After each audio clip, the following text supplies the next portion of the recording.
Hello everyone, Mike Stray here. This video will be dedicated to showing my new RPG called Quirks and Quirks that I've hinted at in my last video. It is ongoing, there may be changes after this video, but this will basically be a August update for you guys. Now, my prior name was Havoc. It was just based on attributes with Hardy, Agility, Valor, Optics, Craft. Now, that has changed. Let's go to the document. All right, here is the first page. It is several pages, about 5 or more pages, and we will read along. So, Perks and Quirks is a rules light role playing game for 2 or more players. The game, oh, sorry. The game is compatible with most fictional settings like sci fi, dark fantasy, cyberpunk, film noir, or even post apocalyptic. The roles include the guide and the avatars. The lead player acts as the guide, who is the responsible world builder. The remaining players act as their own avatars, who inhabit the fictional setting. Think of the guide as the director, and the avatars are the main characters, while the screenplay is an ongoing collaborative experience between the guide and avatars. So this is the first page, this is the intro, and FYI, I have not proofread this. I've gone through it multiple times, but if there are any typos or any repetitiveness, then I'll have to take care of that later on. And feel free to point out if you want. But again, this is mainly just trying to get the foundation set for the rules and play testing it in my hopefully next video. So let's go on to the first page, which is the avatar generation. So again, avatars are player characters. The guide is the game master, just for OSR comparisons. Most of these rules are written for the player who wants to roll up their own avatar, but the guide is highly encouraged to follow along, as some details may apply to their own. Be sure to have a pencil, paper, and a bit of imagination ready. The guide may provide some guidance, making sure the avatar fits the chosen fictional setting. You can't expect to have you can't exactly have Dracula wandering the Martian landscape in a spacesuit. Or maybe you can. So I try to have a little character in this document. All right, the personal details. Before I continue, I want to show the character sheet just so you guys can get a visual, because the avatar generation section goes in order of the character sheet. This is the character sheet, Perks and Quirks. We have the avatar name and details, the hit counter, might, move, and mind. Those are the 3 cores. Attack and defense, focus, perks, quirks, reserve, and stock. That's the character sheet. So if you see the visual now, it will make sense as we continue now. Personal details. To give your avatar life, write down their name and personal details. This could be their age, pronouns, physical appearance, backstory, etc. Most of this simply has a narrative influence. Then the hit counter. The hit counter is a method to track how many hits they can take. It can be physical or mental hit. Think of it as damage taken. The amount of total hits they can take is 3, which is pretty small. Cores. The cores are their essential functioning abilities. Each core interacts with a fictional world. They all start with a D6 die type. You have the option to increase a core of your choice by +1 die type, D6 to D8, with no higher than D12. The higher the die, the better the chances. And these are the 3 cores. They're self-explanatory due to their simplicity. So might is for physical force, move is for physical speed, mind is for mental effort. So it is a system, is a dice roll at a target number system. And kind of similar to Savage Rules, they are based on a die type, but they're still a target number, and we'll get to that in a second. Obviously, there's a lot of inspiration here from other games. I just want to mention that, which Havoc was and has gone through many changes. This won't be the last. Attack and defense. Your attack and defense both represent your equipped battle gear. With a conversation with the guide, decide on what your starting weapon and armor will be. Based on the setting, most entry-level battle gear are valued at D6. The focus is their current life passion or personal goal to accomplish.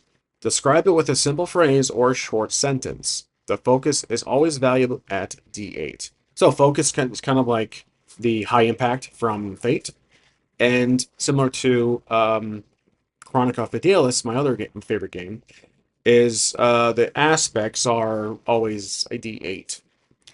Perks perks, oh hey, that's part of the title, are a particular set of skills that your avatar is good at. Little taken quote there. They can act as extensions of your focus, or for your focus. To start, think up to 3 perks, each valued at d6, and they can never exceed d12. This is again a mixture of fate aspects that have an impact on the game, but having a skill dice associated with them, similar to Chronica Fidelis. Quirks, then there are those pesky quirks. That sounds familiar. They're personal setbacks that hamper their efforts. To start, you can think up to 2 quirks. Quirks do not have a value associated. Basically, that is your disadvantage. If you think of GURPS or your trouble aspect from fate, it can impact your character, but there is a catch. Reserve. The reserve is a piggy bank of points that you can spend to re-roll any failed 1D roll, even hack the story a bit. You start with 3 on your first ever session with a maximum of 10 throughout the adventure. Reserve can carry over onto the next session, never exceeding 10. So basically think of this like a fate points ardor. You can basically re-roll a failed 1D roll. And there is something else you can do, but I will get that's in a separate section. So I am pretty courteous. I allow you to accumulate up to 10, but your very first session you get 3. You don't get 3 like in Fate or whatever the refresh is every single session. I don't want to be that courteous, but allowing for 10 can kind of give you a lot of leeway throughout the adventure. Next is stock. Stock is a method of tracking physical inventory, mainly tracking quest-related items and battle gear, including additional weapons and armor. Lesser items like clothing and trinkets are typically of no concern. There's a typo right there. The guide may mention what to track or what matters most. Now, I've been juggling the idea between having it be like Iron Sword, where it's abstract, you just have a supply mark tracker, or having some mention of inventory, but a blend of Fate. So I consider both. Basically, like any RPG, you have a weapon and armor equipped that affects you in gameplay, but you're not tracking every single item. Doesn't have to be a note-taking session when you're playing. So it's a mixture of Iron Sword and traditional RPGs, but with Chronica Fidelis, you have the item, but typically the weapon armor, have a associated die type, which is kind of like GURPS too. Okay, next is the how to play section. So here is the core, pun intended, mechanic of the game. It's called a core action. When your avatar uses a core to do a risky action, you have to roll against a risk factor, the RF. The RF is the estimated difficulty of the action's risk, determined by the guide. If you believe the action is well within their focus, then roll that die too. Does a perk seem helpful? Roll that die also. This creates a dice pull effort. So, revealing now that this is essentially a dice pull system mixed with ranking dice. It's a mixture of different things, but essentially you can choose. You choose which core is going to be used, which makes sense. You can use a focus if it's within your goal. You can use a perk if it's relevant. And then there's quirks. We'll get to that in a minute. The guide determines the difficulty, so the RF value. 6 is easy, 8 is moderate, 10 is hard, 12 is very hard. Because it's a D6, D12 game. I figured, well, 6, 8, 10, 12. It just makes sense. It's the face value of each die. After rolling all dice, find the highest 1D face result and compare it to the RF, not the entire pull sum. I was debating that. Should I do the sum? If I do the sum, then the difficulty, the RF values might need to be higher or fluctuate. I decided just to have the single highest die be the result. Unless there's a quirk. And again, we'll get to that in a minute. Match or exceed the RF, success. Anything less is a fail. Take note, you can only roll as many dice as your HC value. For example, 2 HC would equal 2 dice. This is an idea I got from Chronica Fidelis. If you have, I think it's vigor. It's basically your health. If you have 3, which is typically what you have in that game, similar to mine, 3 hits, the hit counter. you can roll up to 3 dice. If you go down to 2 dice, 2, in this game, HC, then you can only roll 2 dice. 1, you can only roll 1 dice. I didn't really mention what die you roll. I might have to put that in here, so I'll make a note of that. You can also spend 1 reserve to reroll any 1d failed roll. Only 1. Essentially, it's going to be the highest die. Again, I probably should mention that here. Anyways, let's keep going. The Corky effect. What about them quirks? Well, quirks are typically setbacks and work against your avatar. Now, the guide typically activates the quirk during the action, but if you decide to activate your quirk, then you gain +1 reserve. Think of it like this. You decide their quirk is relevant or is necessary for the potential risk, in exchange for the +1 reserve. Either way, a quirk with an active quirk, only the lowest 1d results considered in the action pool. The action pool, it was an older term. I gotta change that. I should say dice pool. There we go. Essentially, like Fate, you can in Fate, if you accept the aspect, if you accept the I forgot how they call it. You can activate a quirk. Anyways, if you accept it, then you get a fate point for it. But then narratively, it impacts your character. In this one, it's similar, but you get your reserve, but you can choose, which is also a thing from Fate. You can choose to activate it. So either the guide or the player can activate the quirk. If the player activates the quirk, it works against them, but they get that reserve as basically a bonus. So there, narratively, it can be a problem, but you do get a reserve for future use.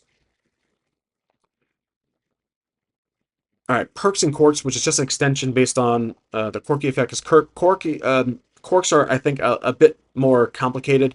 They have a little more to them compared to just having a perk. Perks and quirks. When you succeed on a core action using a perk or quirk, mark half a progress box in the respective slot. This is an idea I thought of from Ironsworn. Like the vows, this is your progress you get up until you can upgrade your quirk. So once all these boxes are filled, whether it's perks, whichever perk it is, then it automatically upgrades, which I will talk about in a second. Quirks are a little different.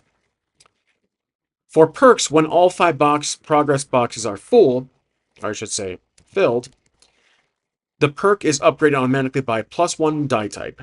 For quirks, the quirk is automatically removed, meaning your avatar has overcome it. For every full progress box, you gain +1 reserve. This applies to both perks and quirks. If you fill it, you get an upgrade, and you get that one reserve. Okay. Threats. Attacking, defending. Encountering a threat means an actual opposing force that cannot be measured with a mere static value, like RF. This is when the guide needs to roll against you as the opposing force. No matter the reason, your attack and defense now take preeminence. There are 2 types of threats, active and passive. If there's any audio engineers out there, I'm sure you've you've seen all these puns here. RF, active and passive, hint, hint. Okay. Active threats are actual living beings, like a monster or an alien. The guide will likely give them their own hit counter, attack, and defense. The guide also handles their choices and actions, including dice rolling on their behalf. Passive threats are environmental conditions, like bad weather or an avalanche. They only have an attack roll.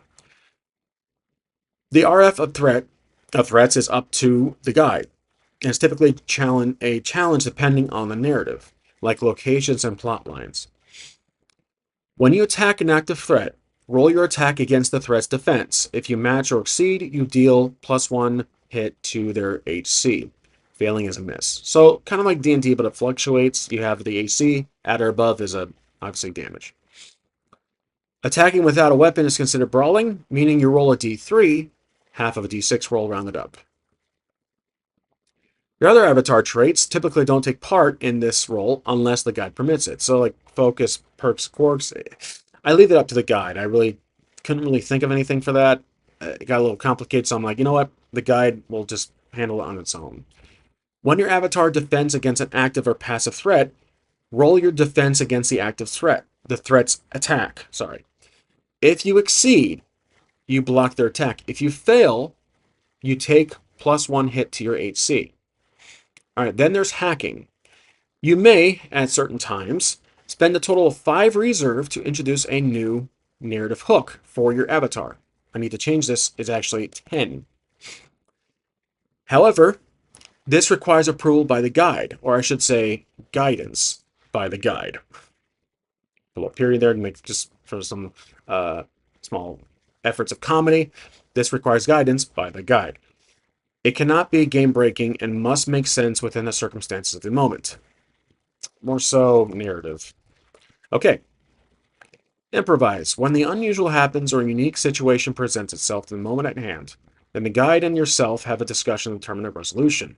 This may or may not involve dice rolling, perhaps just considering your avatar's sheet details and existing environmental factors. It's all within the conversation, and the guide has the final say. That just covers my end. If I have missed anything, basically, it being a rules light system, there is countless other avenues that I didn't touch on, like distance or mass battle, mass combat, stuff like that. Rules that are covered in much more heftier games. The improvise section there, that little paragraph covers a lot, and it turns the game into a collaborative experience. All right, next is recovery, which is very important. If your avatar has 1 to 2 hits taken, they can recover fully after a short rest in a safe area. When 3 hits are taken, then the avatar is incapacitated. This doesn't necessarily mean death, but being unable to act until they are rescued and taken to a safe area for a long rest. Death only occurs in the most dire circumstances when the guide determines it. Last but not least, upgrades. Still working on this section because, again, I've been changing my character sheet, adding things taken away, so I need to update this. But I feel like it's a good start. Upgrades. After a significant milestone is achieved, the guide will award you with 5 reserve, I should say +5 reserve, and a full heal. You can also pick one of the following upgrades. Increase a core by 1 step, maximum D12. Create a new D6 perk, fully recover, and or reserve. Max reserve.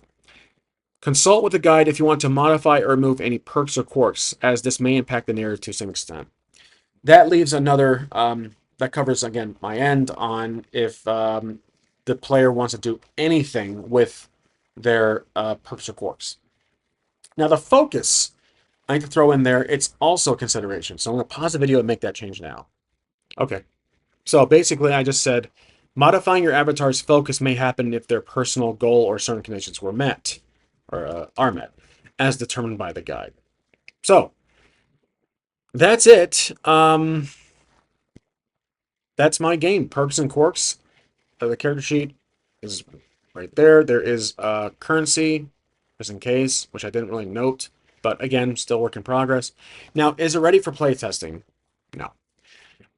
It feels like it's grown, evolved since Havoc. Havoc, again, kind of up and down. It was a one-page RPG. Now this is it used to be an HTML file. Now it's an actual book, or it's a short booklet with 7 pages, so not a whole lot. Pretty small. Still rules light, but not like a one-page RPG that I was initially trying for. But I wanted to really give it some space and expand on it. So this is something I've been working on for months, and it's been seeing different titles, different game engines, different dice types, etc., different rules I've taken from other games, I've borrowed and changed. And again, because I discover so many games each month, I like, I want to try that. So yeah, I'm going to put it on a list of what games inspired me for this, because the Perks and Quirks is just based on my experience playing RPGs. And I hope you guys like the concept, and I'm looking forward to trying it in a future one-shot. Definitely a one-shot.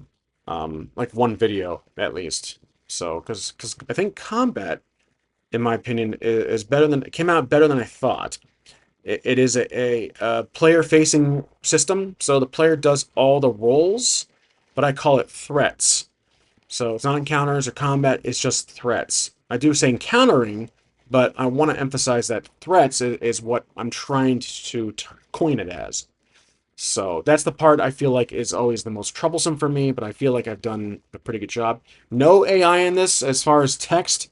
Obviously, the image is AI. I have never shy away from using AI for imagery, and I will never lie about that. But everything I've typed up is my own. It just, some of it came from Havoc, some of it's brand new. I'm trying to figure out a balance between how to, what kind of verbiage I should use, how should I type in this, stuff like that. So, uh, yeah, that's really it. Hope you guys enjoyed. I'll make an update video probably next month if I never if I do modify it quite a bit. But once I have a feeling, once I feel like it's set in stone, then I will do a play test. I don't want to do a play test and then change it again, or at least make huge changes, because that might just be a bit troublesome to you guys. So that's it. That's my system. I was about to say Pride and Prejudice. Perks and Corks. Thanks for watching. I'll see you next time.